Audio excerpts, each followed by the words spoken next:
ಪ್ರಸಿದ್ಧ ಉದ್ಯಮಿ ಹಾಗೂ ರಿಲಯನ್ಸ್ ಸಂಸ್ಥೆಯ ಮುಖ್ಯಸ್ಥ ಮುಕೇಶ್ ಅಂಬಾನಿ ಅವರ ಪುತ್ರ ಅನಂತ್ ಅಂಬಾನಿ ಅವರು ರವಿವಾರ ರಾತ್ರಿ ಕರಾವಳಿಯ ಪ್ರಸಿದ್ಧ ಪುಣ್ಯಕ್ಷೇತ್ರಗಳಿಗೆ ಭೇಟಿ ನೀಡಿದ್ದಾರೆ.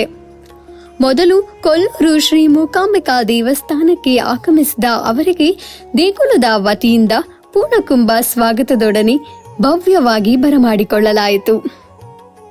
ಧ್ವಜಸ್ತಂಭದ ಬಳಿ ಗಣಪತಿ ಪೂಜೆ ನೆರವೇರಿಸಿದ ಬಳಿಕ ದೇಗುಲದೊಳಕ್ಕೆ ತೆರಳಿದ ಅವರು ಅರ್ಚಕರಾದ ನಿತ್ಯಾನಂದ ಅಡಿಗ, ರಾಮಚಂದ್ರ ಅಡಿಗ, ವಿಘ್ನೇಶ ಅಡಿಗ ಹಾಗೂ ಸುರೇಶ ಭಟ್ ಅವರ ನೇತೃತ್ವದಲ್ಲಿ ಶ್ರೀದೇವಿಗೆ ಮಂಗಳಾರತಿ ಹಾಗೂ ವಿಶೇಷ ಪೂಜೆ ಸಲ್ಲಿಸಿದರು. ಗರ್ಭಗುಡಿ ಮತ್ತು ಹೌರಪೌಳಿಯ ಪ್ರದಕ್ಷಿಣೆ ನಡೆಸಿ ಅಲ್ಲಿಯ ಬೆಳ್ಳಿ ರಥ ಹಾಗೂ ಚಿನ್ನದ ರಥಗಳನ್ನು ವೀಕ್ಷಿಸಿದ ಅನಂತ್ ಅಂಬಾನಿಯವರು ಸುಮಾರು 20 ನಿಮಿಷಗಳ ಕಾಲ ದೇವರ ಮುಂದೆ ತನ್ಮಯತೆಯಿಂದ ಪ್ರಾರ್ಥಿಸಿದರು. ಈ ಸಂದರ್ಭದಲ್ಲಿ ಪುರೋಹಿತ ಸುರೇಶ್ ಭಟ್ ಅವರು ಮೂಕಾಂಬಿಕಾ ದೇವಿಯ ಮಹತ್ವವನ್ನು ಅವರಿಗೆ ವಿವರಿಸಿದರು.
ಕೊಲ್ಲೂರು ಶ್ರೀ ಮೂಕಾಂಬಿಕಾ ಸನ್ನಿಧಿಯಲ್ಲಿ ವಿಶೇಷ ಪೂಜೆ ಮುಗಿಸಿದ ನಂತರ ಅನಂತ್ ಅಂಬಾನಿ ಅವರು ಉಡುಪಿಯ ಇತಿಹಾಸ ಪ್ರಸಿದ್ಧ ಶ್ರೀ ಕ್ಷೇತ್ರ ಮಠಕ್ಕೆ ಭೇಟಿ ನೀಡಿದರು. ಕೃಷ್ಣನ ಸನ್ನಿಧಿಯಲ್ಲಿ ಭಕ್ತಿಯಿಂದ ಪ್ರಾರ್ಥನೆ ಸಲ್ಲಿಸಿದ ಅವರಿಗೆ ಪರ್ಯಾಯ ಪೀಠಾಧೀಶರಾದ ಶ್ರೀ ವೇದವರ್ಧನ ತೀರ್ಥ ಶ್ರೀಪಾದ ಫಲ ಮಂತ್ರಾಕ್ಷತೆ ನೀಡಿ ಹರಸಿದರು.